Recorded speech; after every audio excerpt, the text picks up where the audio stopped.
I want to talk to you for a second about what's known as criminal mischief in New York State. Criminal mischief is when you damage property of another.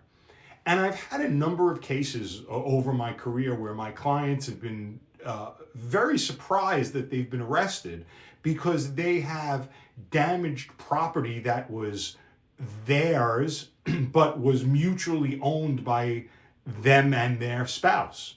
I have had clients be arrested for throwing something through a wall and damaging the wall in their own home. One for breaking a door. I had a client who took the wedding picture off his night table and smashed it with his foot and broke it. And then I had another client who threw his wedding picture in a fire in his fire pit outside and burnt it.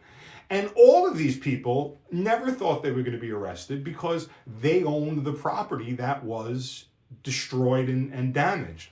But the reality is that their spouse also owned that property.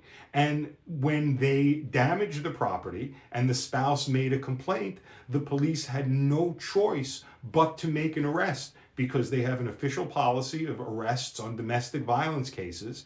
And if a complaint is made, they make the arrest. So the cases wind up always fine. They get dismissed or deferred dismissal or something like that. But the reality is you can't avoid the arrest. So don't anybody think that you can destroy mutually owned property and not get in trouble if your spouse decides to call the police.